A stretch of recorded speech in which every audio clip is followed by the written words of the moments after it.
Kuala Lumpur, the city we know and love, with its breathtaking skyscrapers and lavish shopping malls, this city has so much to offer. But at what price? In 2016, more than 1 million households has an income below 2,600 ringgit. In Kuala Lumpur, this group is struggling to make ends meet, working tirelessly to provide for themselves and their families. In this episode of The Society, with me, Farhana, we will uncover the lives of the group we call the B40s and see just what it takes for them to survive in this place we call home.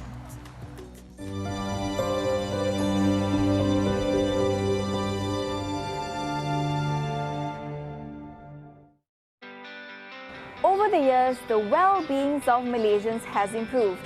For starters, we are bringing home a much higher income. From 1970 to 2016, Malaysian household income has increased by over 500%. Poverty rate has also decreased from a whopping 50% to nearly 0% today. While these figures look encouraging, the reality is not the same for all Malaysians. Gaji masuk 30 minit pertama habis lah. Malaysians are divided based on their household income.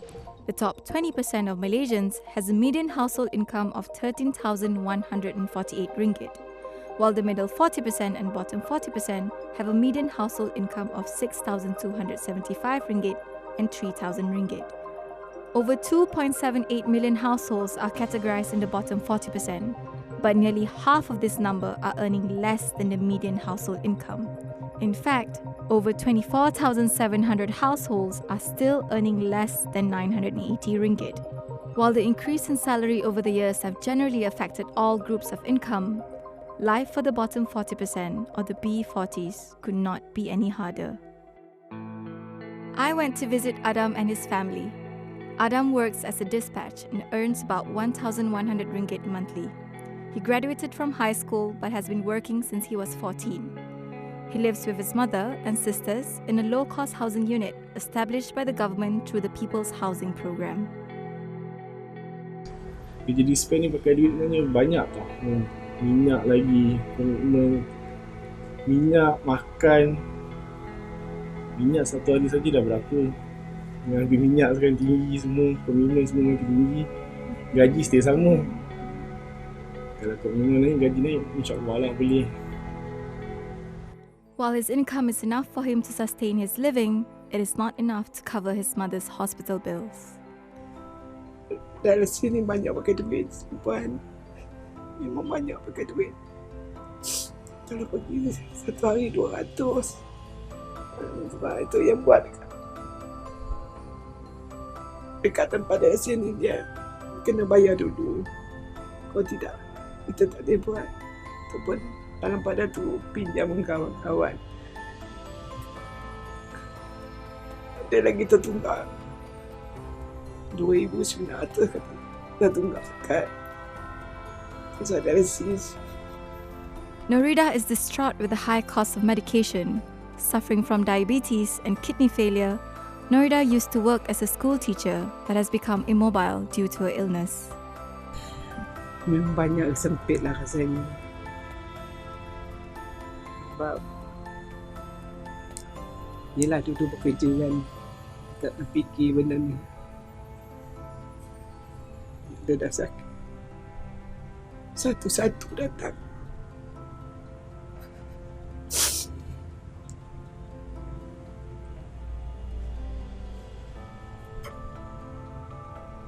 Kesian kat Adam je lah. Ada banyak. Mana uruskan itu pun banyak. Dia terpaksa ambil cuti. Yang apa? Boleh gaji kena potong. While she wishes she could stop relying on Adam, Adam has a lot of other things in mind. Gaji kebanyakannya pada bil hospital mak, ubat mak, makan minum mak, tanggungan lagi hidup.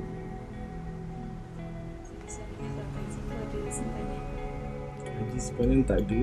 Macam kita kerja ni untuk hidup, kita kerja untuk tak ada simpanan lagi. Sebab kerja tak ada rezeki lagi nak buat sepanjang sebab kerja memang untuk hidup. Hazanah Research Institute reports that in 2016, people with a household income below 2,000 ringgit spent more than 94% of their total household income on consumption items, leaving them with a remaining income of only 76 ringgit. What's more alarming is that between 2014 to 2016, the same report revealed that for households earning less than 5,000 ringgit have to actually cut down on the consumption of food due to the increase in food prices.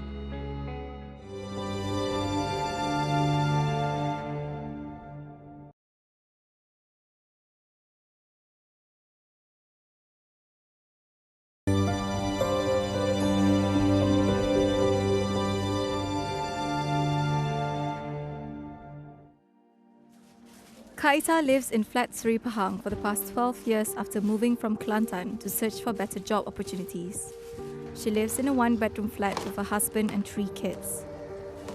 She wakes up at 2 in the morning every day to bake kuih to be distributed to nearby vendors, while her husband works as a security guard during the night and only comes home early in the morning to send the kids off to school. Bagi kos penjagaan anak-anak ni buat masa sekarang memang kata teruk sikit lah. Sebab budak-budak baru nak meningkat, dia banyak sikit perbelanjaan dia orang ni. Kadang turun ke bawah aja pun dah seorang tu dah banyak pakai belanja. Kadang seorang yang kecil ni pun kadang satu hari RM5 dia sekali belanja. Kadang dengan keadaan ekonomi sekarang kata susah sikit lah kita nak lebihkan untuk anak-anak ni. Kaita said she spent nearly 500 ringgit a month for her kids, leaving her with roughly around 1,000 ringgit to cover all other daily necessities. A UNICEF study on urban poverty amongst children living in People's Housing Program across Kuala Lumpur showed that 7% of children live in absolute poverty. Taking account the household size for each housing unit, this translates to almost all of them living in poverty. For most in the lower income group, the cost of raising children, from ensuring they get good education to healthy food, becomes a daily struggle. In fact, 97% of households say that high food prices prevent parents from preparing healthy meals for their children, with more than 1 in 10 children having less than 3 meals a day. Bagi segi pemakanan pula, biarlah dia orang dapat makanan yang sihat lah. Lepas tu dari segi pakaian, katanya biarlah boleh bertukar, orang kata jangan setahun sekali.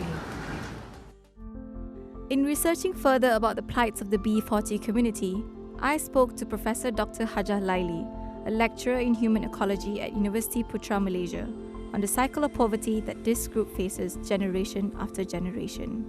Kalau kita lihat mana-mana kemiskinan di mana-mana negara pun, sebenarnya cycle of poverty ni memang wujud lah, memang wujud. Kerana kita melihat kepada keadaan mereka dari segi pendapatan, di mana mereka berada, dari segi psychological, dari segi macam-macam aspek. Yang kemiskinan ni kita nampak seakan-akan keadaan itu bagaimana mereka membina generasi yang akan datang tu sebenarnya ada kaitan. Kalau mereka dah begitu keadaannya, jadi maknanya generasi yang mereka bentuk pun seakan-akan dia meneruskan apa yang dialami oleh generasi yang sebelumnya lah. Kitaran kemiskinan ni hanya boleh kita break, kita putuskan ataupun kita tu melalui education yang formal, tidak formal dan sebagainya, kemahiran dan sebagainya lah. Dengan itu barulah boleh kita keluar daripada kitaran kemiskinan. In helping the B40 community to get said education, founder of Foodbike, Izzat, along with his friends, set up a social enterprise that will allow their beneficiaries to gain entrepreneurial skills and subsequently boost their income.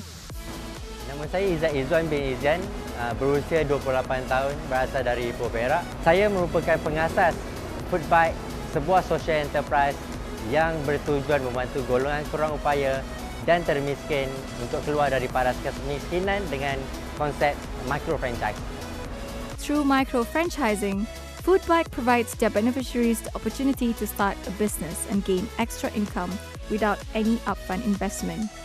They are given proper equipment, driving license tests, training, along with the supply of stocks to allow them to start a small cafe business. Okay, because I witnessed the problem with food trucks especially those in Klang Valley, okay, because they have been struggle, okay, to sustain their business. Okay, kalau kita nampak kebanyakan food truck, okay, siang macam tersadai. Okay, it's because siang diorang terpaksa cari kerja lain. Malam baru diorang terpaksa niaga food truck ni, okay, untuk buat side income. We come out dengan konsep food bike ni untuk bantu mereka yang baru nak mulakan, baru nak menceburi bidang perniagaan, tapi masih tak tahu mana hala tuju patut diorang pergilah. With the tagline, we learn to give, not because we have plenty, but we know how it feels to have nothing. Izzat has gone through many obstacles, including living without any basic income for nearly 2 years, just to set up his very own social enterprise. I was inspired by my mom actually. Okay, she was so strong. Okay, my father passed away when I was 13. Okay, but she could still raise all 4 of her kids. Okay, so from here kita rasa macam saya ada orang lain yang lebih susah, ada orang lain yang lebih memerlukan bantuan.